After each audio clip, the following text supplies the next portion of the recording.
Dr. Jacqueline Williams works with veterans at the El Paso VA Healthcare systems. She says every veteran mental health case is different. I think one of the most important things that we see is just people's level of anxiety and their challenges in deciding who they want to be once they're out of the military, and how they want to manage their lives and how they want to manage any leftover symptoms from their experiences or injuries. So the mental health problems there's not just one, it's very individual.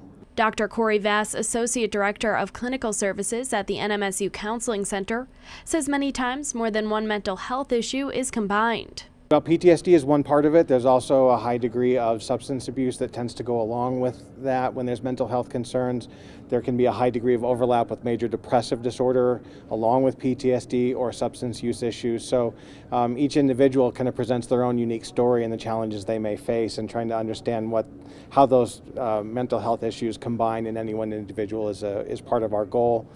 To help each individual go through that. Vass says there needs to be more public awareness that every veteran mental health case is different. People tend to form biases based on what they see or hear on the news, based on whether they know a veteran or somebody, and they may get one unique story. So I think it's up to all of us to try to understand what the people who have served our country are going through. And again, remember, each story is unique, each individual is unique, but to understand the challenges that people who have served the country face and how hard it can be to transition back into life following service. Vass says veterans from each war face their own unique mental health problems, with veterans coming back from Iraq and Afghanistan facing a higher risk for suicide. This group has had multiple deployments. The group of soldiers that are returning now often face challenges from they may be redeployed if they're still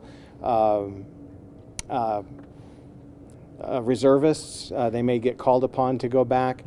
There's many more traumatic brain injuries being diagnosed with a group of soldiers that are serving currently, and right now the suicide rate is higher for this conflict and the two conflicts we're actively involved in right now. Vass says the lack of mental health resources in the region is especially hard on vets. Right now this is a particularly bad time in southern New Mexico for mental health resources in general, for the community as well.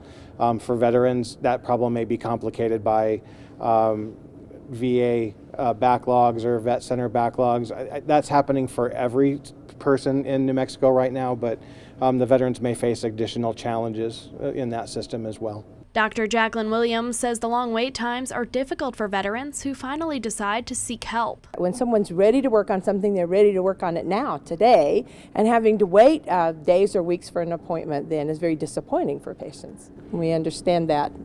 That's one of the most challenging things. Some things that could increase the risk of mental health issues include longer deployment time, physical injuries, and family problems. For KRWG, I'm Samantha Sonner.